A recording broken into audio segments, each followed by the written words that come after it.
So let's talk about breeding, because that's another very common question that I get from everybody is, what do you use for breeding substrate? When do you put the breeding tray in?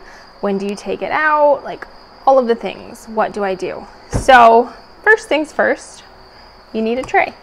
So again, there's lots of different things you can use for this. Do not complicate your life. If you have any of these old Tupperware laying around, sand it up, scuff it up, use it. It doesn't need to be this big, like one of the ones that we used for this. Depending on how many crickets you have, this could work just fine. But for sake of example, let's just use this one. So this is what I'm going to use for my breeding tray. So next will be breeding substrate. So by far, my favorite breeding substrate to use, and I have tried multiple, is peat moss. 100% not fertilized. You can use organic, like that's what I use because that's what's available, but it doesn't necessarily have to be organic. Just make sure that there's no fertilizer in it. But I really like to use peat moss as my breeding substrate. It is difficult to get to the proper moisture level in that it absorbs a lot of water, but at the same time that's what makes it great because it holds on to that water for a long time. And then additionally, as it dries out, it does not dry into like a cement brick, which is what happens when you use just plain old like soil or dirt. It basically dries into cement. So peat moss is what I like to use, with enough water so that it is very, very dark in color. Peat moss, when it's completely dry, is like a light brown. When it is at the right moisture level, it nearly looks like black dirt. So I'll show you what it looks like. Try to make this not fall over. Oop, that'll work. So I have my peat moss breeding substrate at the right moisture level in my breeding tray. So if I pick some of this up and I squeeze it out, see, you can see some water run out of there, but you notice there's no standing water anywhere in that tray.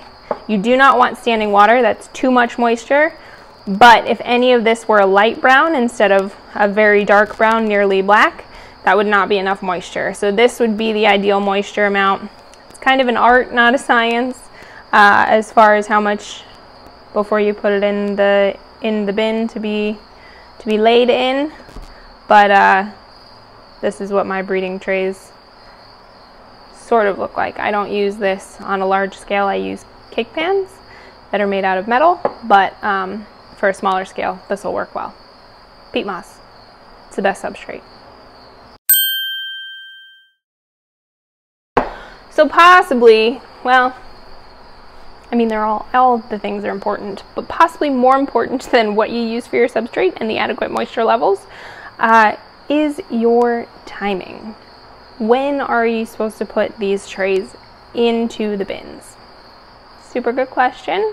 Again, it's a little bit more of an art than a science. As you start to raise more crickets and get through more rounds, you'll understand the signs of when it's actually time, or when it's too early, or when it's too late, or all of those things.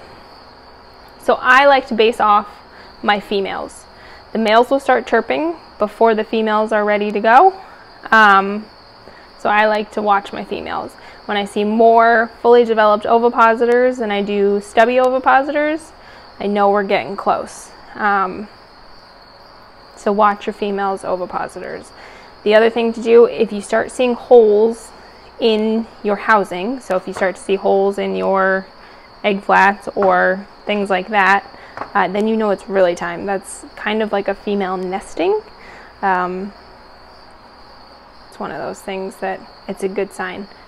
If your males are not chirping and your females don't have fully formed ovipositors, do not put this in the bin. You're wasting your time.